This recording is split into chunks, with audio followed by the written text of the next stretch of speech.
This is August the 6th, 2010. We are in Detroit, Michigan at the reunion of the All-American Girls Professional Baseball League. And we're now interviewing Jean Faut, currently of Rocky Hill, South Carolina. The interviewer is James Smither of the Grand Valley State University Veterans History Project. Now, Jean, can you start by telling us some background information? Where and when were you born? Well, I was born in 1925 in East Greenville, Pennsylvania, and of course that was before the Depression, so but my father was a hunter and a fisherman, so we did pretty good. But so this is during the war. I graduated from high school in '42, and of course the war started in November 1941, and after graduation everybody had a war job, and there wasn't much, you couldn't get any gas, or you couldn't do hardly anything, so there was only two things to do: go swimming or play ball. So I did both. All right. And we had a men's semi-pro baseball team in our town, and they practiced 2 blocks from my house. And of course these are men that had a job in the daytime and they practiced in the evening. So I would go down there and practice with them. And I started out shagging flies, batting practice. And they realized I had a pretty good arm. Then they started letting me throw batting practice. And then the second baseman taught me all the pitches, you know, throwing overhand and the curves and the drops and the screwballs and change of pace. And I went on a couple exhibitions with their team. And that was when I was, oh lordy, 14, 15, something like that. And then a few years later, in fact I was 21, and they had tryouts in Allentown, Pennsylvania for the All-American Girls League. I didn't know anything about it, but I got a telephone call from a scout in Allentown, and wanted to know if I was interested in playing a professional league.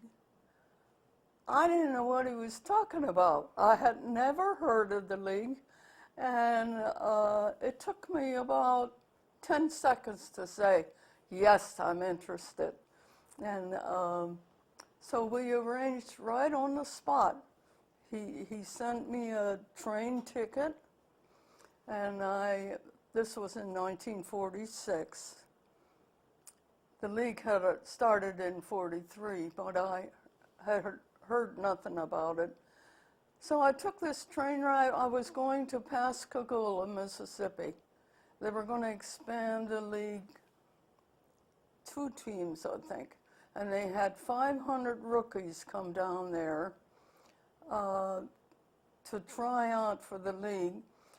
And none of the veterans came until a week later. And we took over the barracks of a naval base, and we played ball every day, had a number on our back, and it was fun. And I survived the 2 weeks. The veterans came, and then some of the board of directors arrived to decide who they wanted, if they wanted anybody. and I was chosen by South Bend. And that's the way I got into the league, and we barnstormed up north, played every day on the way up, and by the time the league started usually around May Day. Used to be May Day, I don't know. We don't celebrate that anymore, I don't think. And the league ended, around Labor Day, so. Okay. Now, when you were trying out, were you trying out as a pitcher, or did they not let you pitch then? Nothing any specific position, unless it would have been third base. I played the infield. I was signed as a third baseman. Okay. Now, when you were playing with the men, when you were playing back in Pennsylvania, did you pitch in the games, or did you just practice pitching? No, we just, maybe I pitched a little batting practice before the game started. I wasn't actually in the game, but I was on exhibition, I guess. Right. You might call that. Okay. But you did basically sign as a third baseman. Yes. You played third. Okay. I don't know that it said that on the contract. Well, they might not have been, but when they sent you to play on a team. So now, you talked about barnstorming your way up north.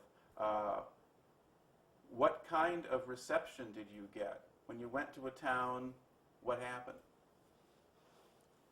Well, we usually just got there in time to go play the ball game, and we'd be playing against a competitive softball team, and that actually, when I went to spring training tryout, I thought they were playing baseball, and I get there and they're playing softball, and fast pitch softball. So I was surprised, and so we stopped at a city every day and played a game against some local team. Okay. And they played our rules, as far as the distance of the pitching and so forth. Because the game you were playing was sort of in between traditional softball and men's baseball. Yeah, you could steal. You could take a lead off from first, and I don't know what else was different, but Okay. I had a good time, I'll tell you. It was fun. All right. Now, which team did they send you to? South Bend Blue Sox, All right. and I played with them my whole career. Okay. And how long was your career? 8 years. Okay. All right. Do you remember your first game when you played for the Blue Sox? Oh, I can't. My first home game with the season, I really can't remember that far back. All right. But I had never played on a team, softball or baseball. So playing as a teammate was something new to me. So I had to learn a little bit about that as far as batting signals and stuff like that. But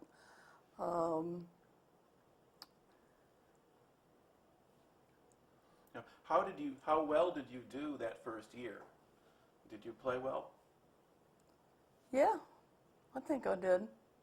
Yeah, I had a very strong arm, and I think that's why they put me at third base. And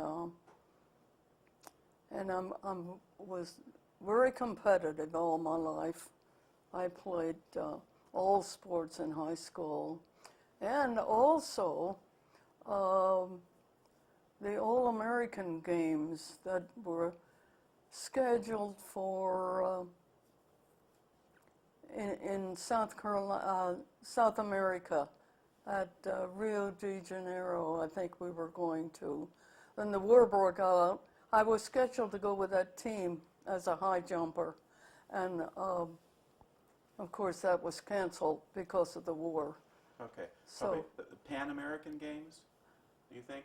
Yeah. Yeah, Pan Am Games, right. Okay. So you really were an athlete Yes, already. yes, I in was. a lot of ways. Okay. Yeah. Now, Pl- Played basketball, field hockey. That was my favorite because it was a little rougher than the other games. all right. Now, in baseball, were you a good hitter? Could you hit well? Well, the first year I didn't hit well. I had a sprained thumb the whole year. But after that, one year I was had the highest average in the league. But I didn't have enough games in to qualify as the highest hitter. But since I was a pitcher, well, that year I was a pitcher. All right. Now, when did you start to pitch in these games? Well, when the league introduced a live ball, they moved the distances of the pitching distance and the base paths.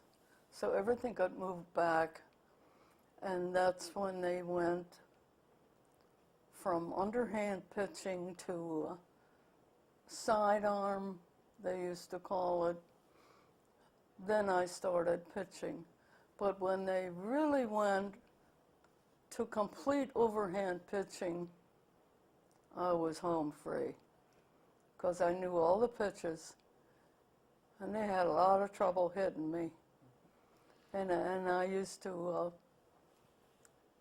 I played for Dave Bancroft one year.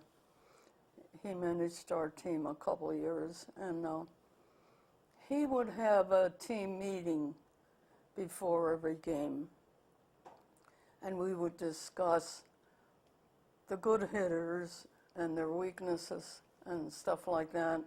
And so I was a mathematical whiz in school, and I got to where I would remember the rotation that I pitched to the best hitters, and I always changed it the next time they came up to bat. So there were little crazy things like that I used to do that gave me a little edge.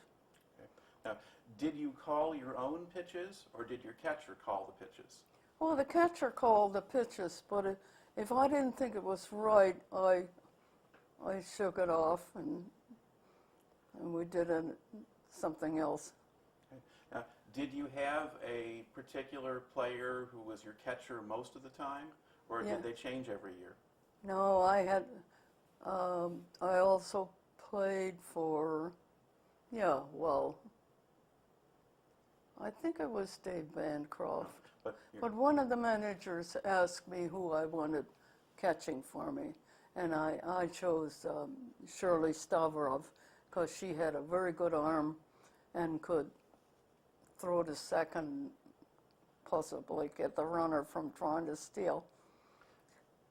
So she was my main catcher. Okay. Now, would you try to pick off the runners? In modern baseball, pitchers have pick-off moves. They try to throw out the runner themselves. Would you do that, or would you do things to keep them close to the base? Well, I always had my eye on him, and I would try to pick him off, yeah. All right. Now, let's see. Did you have one season as a pitcher that you thought was particularly good? Or what was your best season, do you think? Well, that would be 52.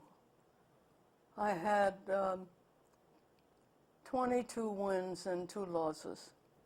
Or it was 20 wins and 2 losses. That was my best year. Okay. And I had a friend, after I stopped playing baseball, you never lose your competitive spirit. So it really works on you. You need to do something. And I went to bowling. I went to a bowling center, and I went out on the bowling tour for quite a few years. And there I met some of the ball players. So this one gal, Jean Havlish, she played for Kenosha in the league. She told me that the gals would ask about my pitching, and she told them that their manager, every time they knew I was pitching, he would call a special batting practice to get ready for me. And then they said, well, after you had the batting practice, did you hit her? I'm not going to say the right word, but heck no, she said. We couldn't hit her at all. So I'm just referring to that as to how they felt about my pitching. Well, when we interview other players who played when you did, and we ask them who were the best players or who was the pitcher you didn't want to see, your name comes up a lot. Right. Now, did you throw a no-hitter in your career? Oh, I had quite a few no-hitters, but my biggest accomplishment as a pitcher is I pitched 2 perfect games. But you have to remember, I had a good team behind me. So you had good defensive players? Yes. Okay. Yeah. Who do you think were the best players you played with? Who were the best people on your team? On your our team, team, well, Betsy Jocham was good. She just played a few years after I started, but Lib Mayon, she was very good. And I can't really pick them out because they were all so good. Betty Wagner is a great outfielder, left-handed, and then she started pitching, and she was picking them off at first. Yeah, well, a left-hander, yeah, they'll do that. All right. Now,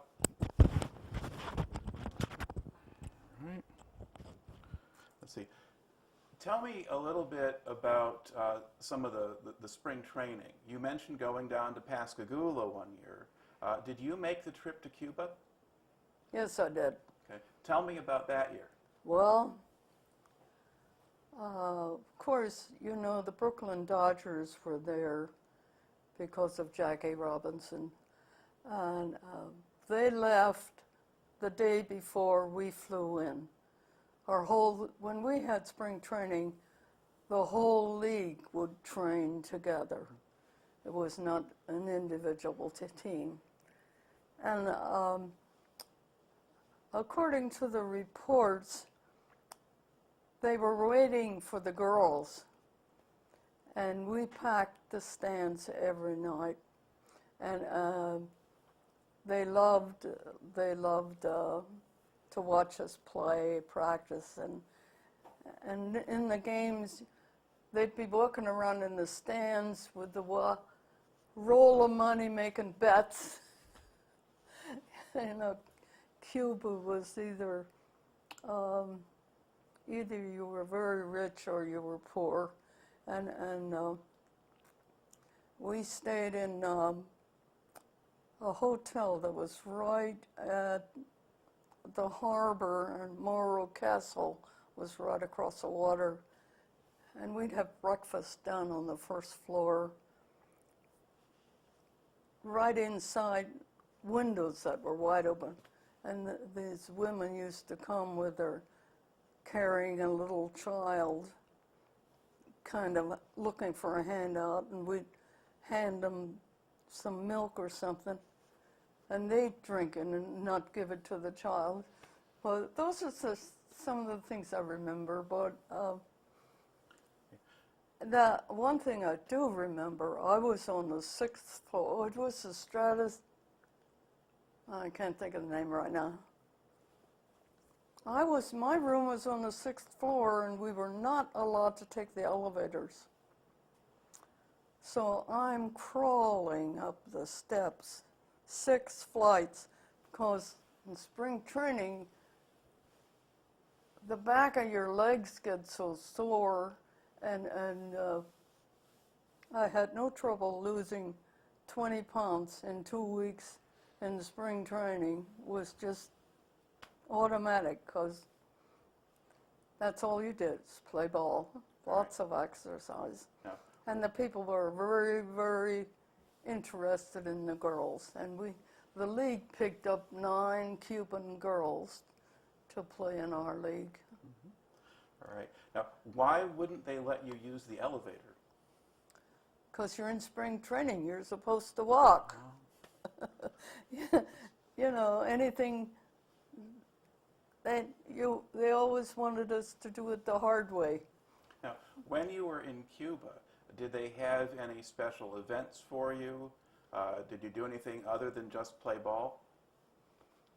Well, we just played ball. We really didn't have any special events. After that was in 1947, and after that season was over, we went back on a tour. We didn't have all those rules. Then we did all kinds of things. We went to the beach, and we walked the streets. Where did you go on the tour? Pardon? Where did you go on that tour? Well, we went to Havana for a week, and then there was some kind of problem with the contracts with the cities, and then we went home. But later on, they finished the tour. They went to. I didn't go back the next time, and they went to cities in South America. Right. And Central America, Right. and I think they ended up at Mexico City. Right. Yeah, that was the Central American tour, yeah. Okay. Yes. All right. Now, when you came into the league, what kinds of rules and regulations did they have for the players? Did you have to do everything they did in the movie, or not all of that stuff? Well, first of all, we lived in private homes, so we really didn't have transportation. A typical day was to get up and have breakfast and be at practice by 10 o'clock. And you'd practice till noon, and then you go home and you try to get some rest because you have to be back on the field by 5 o'clock. We played all-night games, double headers on Sundays and holidays. So if you had a double header, I mean, it was late. And if you're lucky to find something open, to get something to eat before you go back home and go to sleep and do that thing all over again. I mean, a baseball, if you sign a professional contract, that's what you do. You play baseball. You don't have time to do anything else. Okay.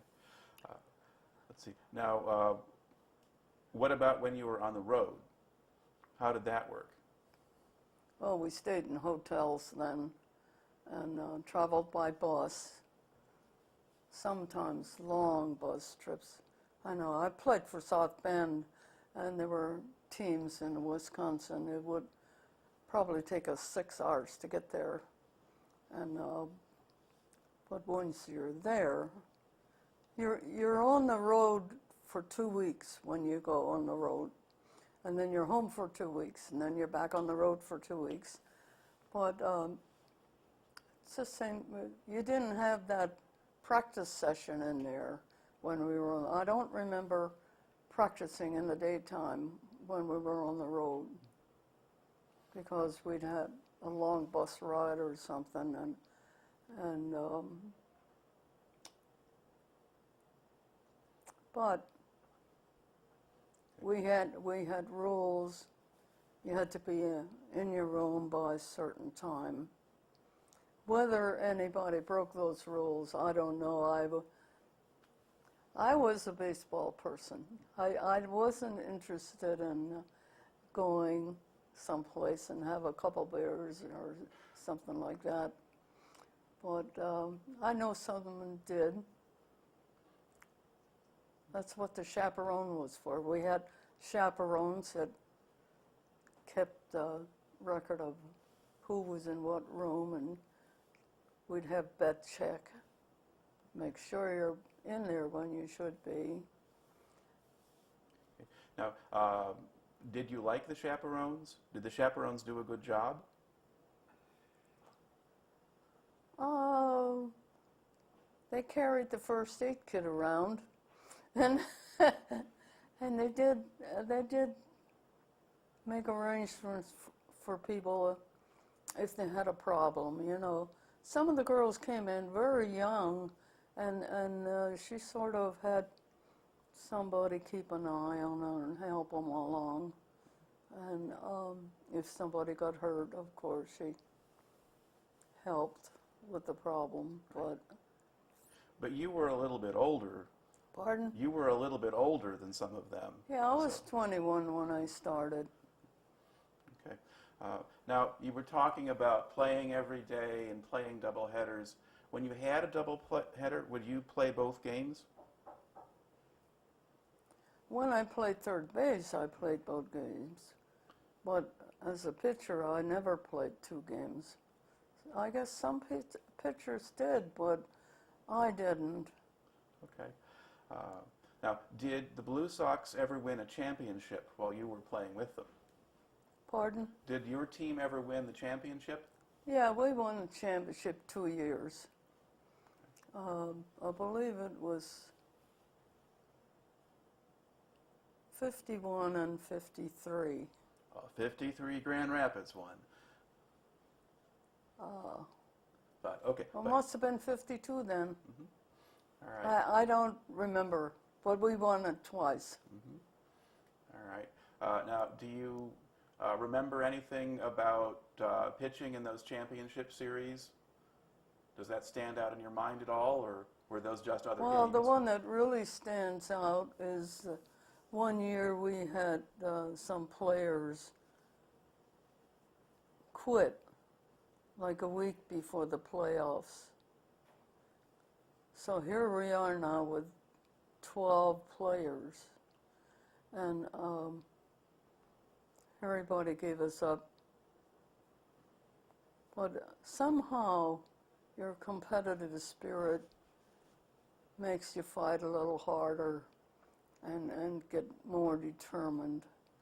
And I can remember I pitched 3 games in that series. And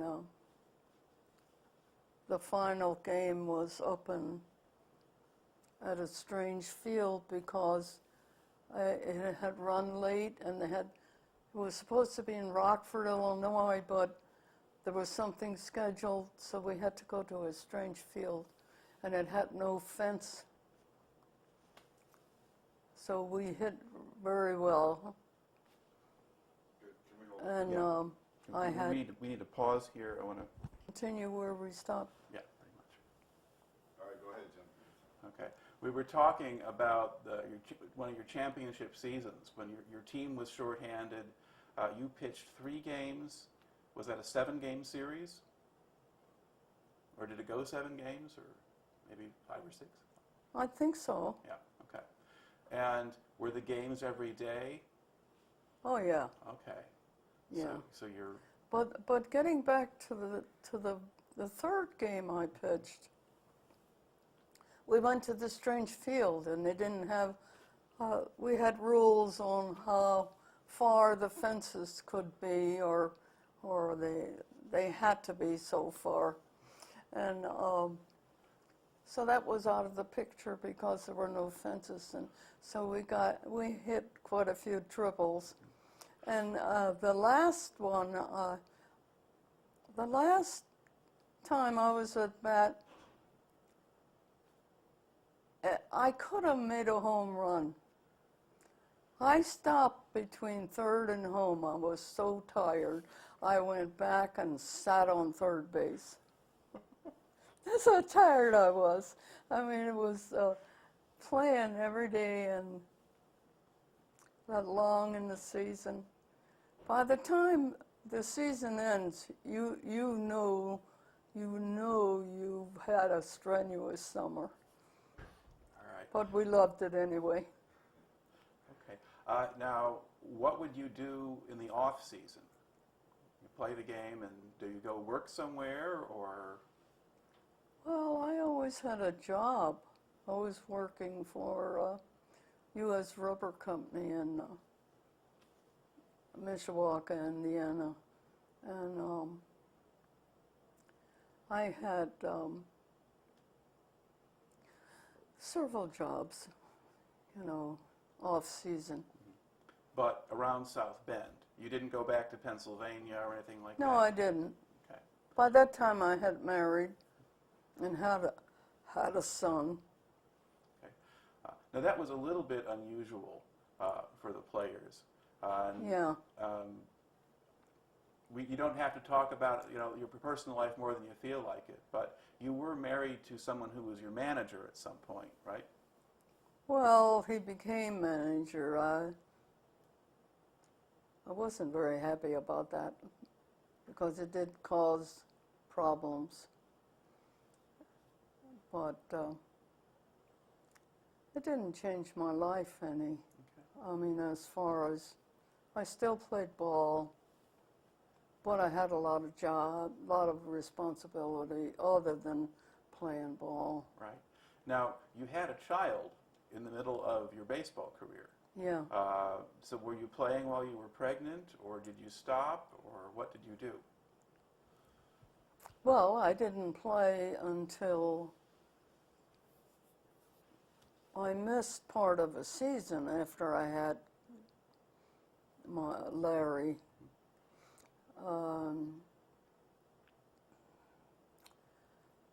I had a woman take care of him when we went on the road, and then she took care of them during home games.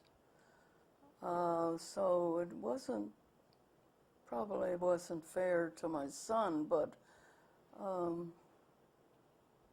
how do you do that? Yeah. I mean, you do what you have to do. And when he was about 5, no, it couldn't have been that. 48. Yeah. The last year, he was 5, and he went on the bus with us. I think he only did that 1 year. I can't remember. Maybe it was 2 years.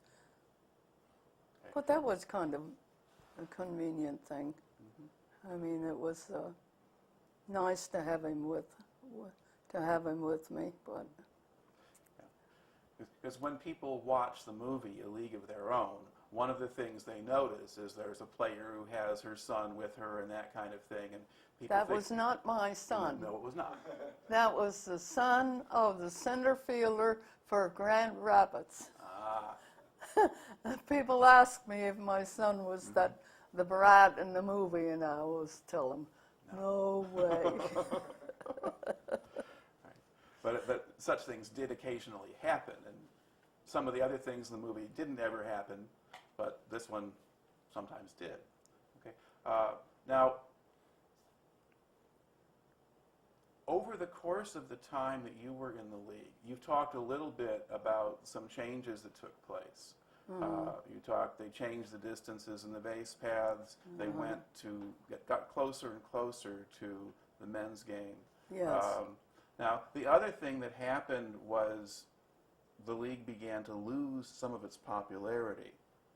Did you notice that in the last couple of years you were playing? Oh, yes. But, see, I was never involved in the business end of it, and I knew, well, the boys were coming home from the service, and the boys were buying cars, taking trips.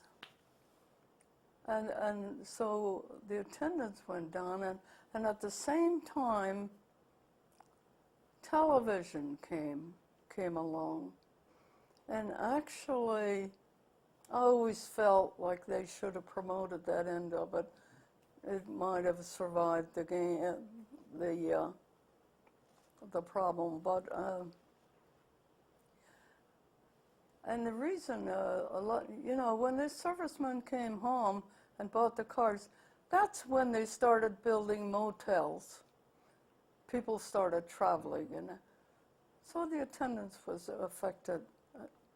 Our game attendance was affected by people starting to travel, but we had very, very enthusiastic fans. In fact, some of them would drive to away games.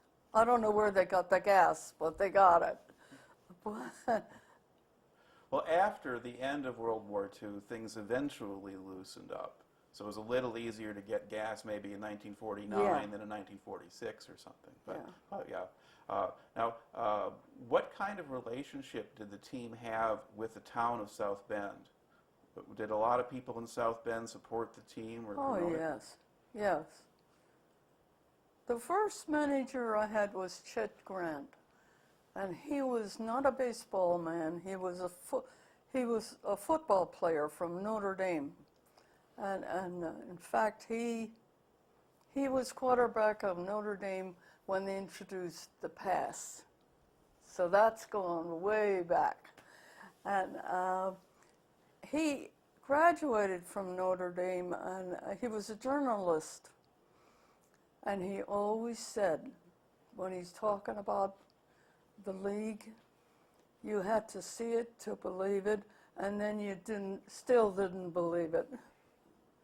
He always said that in his, he was famous for saying that about the girls. So do you know why you had a football player for a manager? How he got that job? I have no idea. I liked him.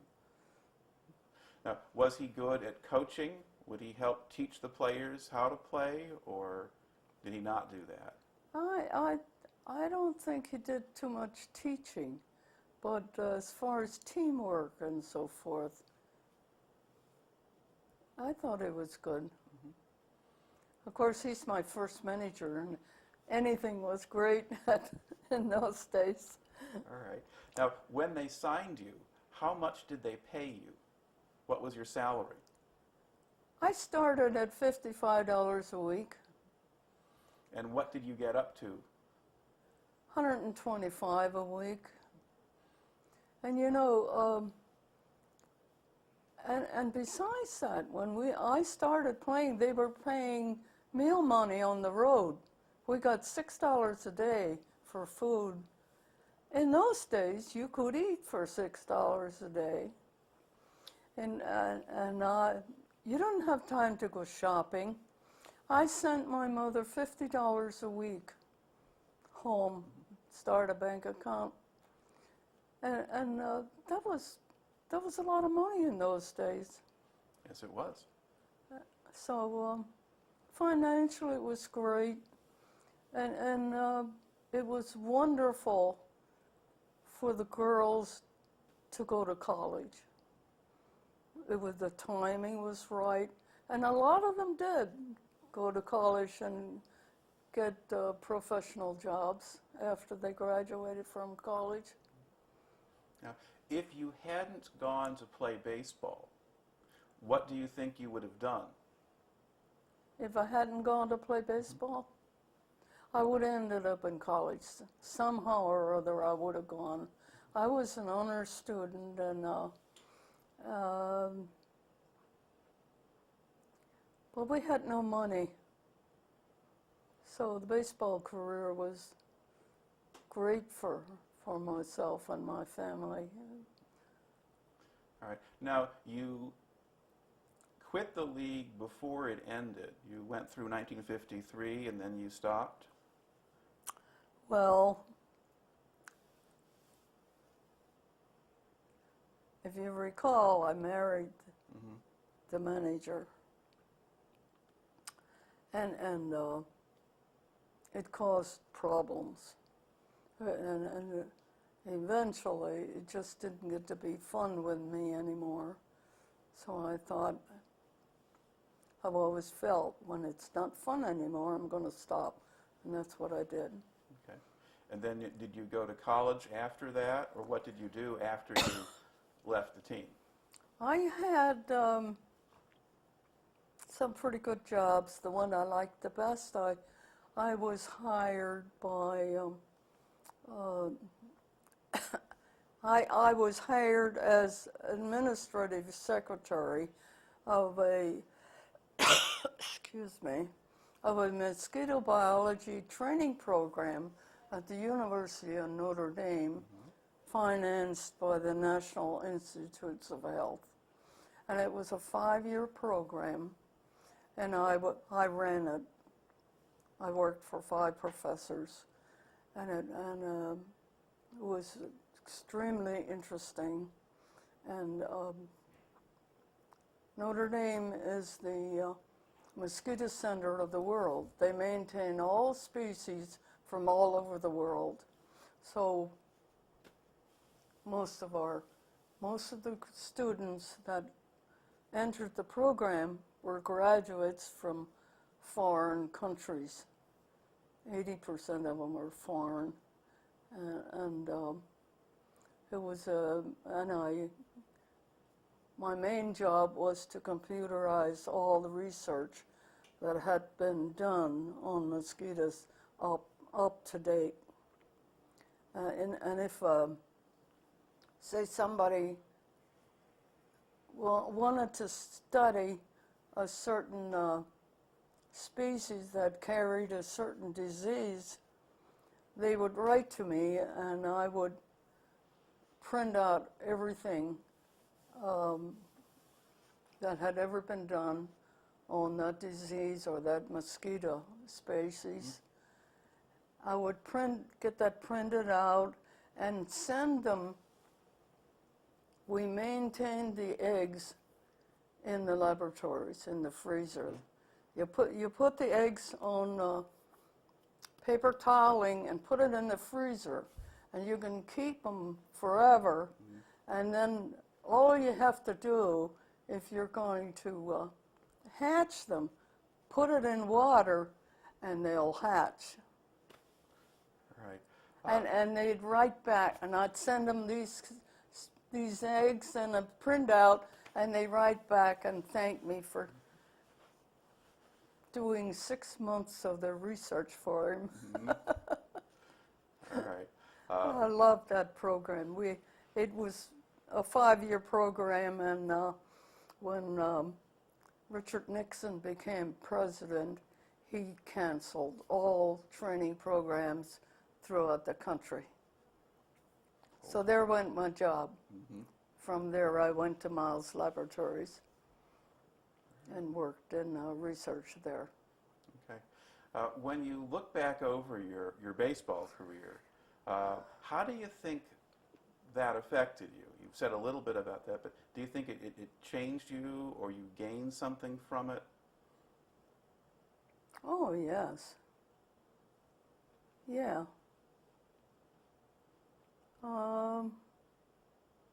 It was a wonderful experience. You got to meet a lot of people and make friends with a lot of new people, and you're exposed to a lot. And when you apply for jobs, they respect the fact that you were a professional. And I really, really loved the experience. It's probably the best 8 years of my life. But after you finished playing, people did know that you were a ball player? Because a lot of the players never talked about it. But No, when you apply for a job, you have to put down what you've been doing and your education and stuff like that. But And I guess in that area, there would have been people around South Bend who remembered, okay, there's the Blue Sox. They know Yeah. that. For that generation, anyway, Yeah. would know that. I did some crazy things in off season, you know, to try to keep in shape.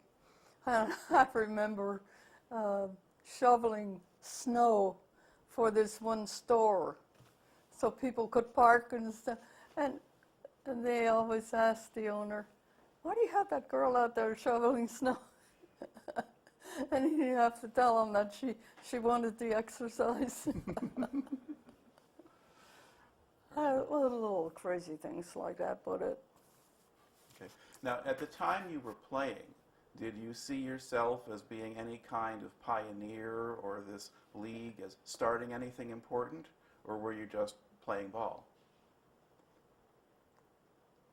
Today, could you repeat that question? Yeah. Today we look at the league as being pioneers and people being sort of the first women to go and do this kind of thing. Yeah. Did you think about that at all when you were playing? No, never. I mean,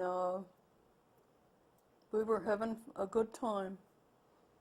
A lot of them said they'd have done it for nothing, but the money was nice.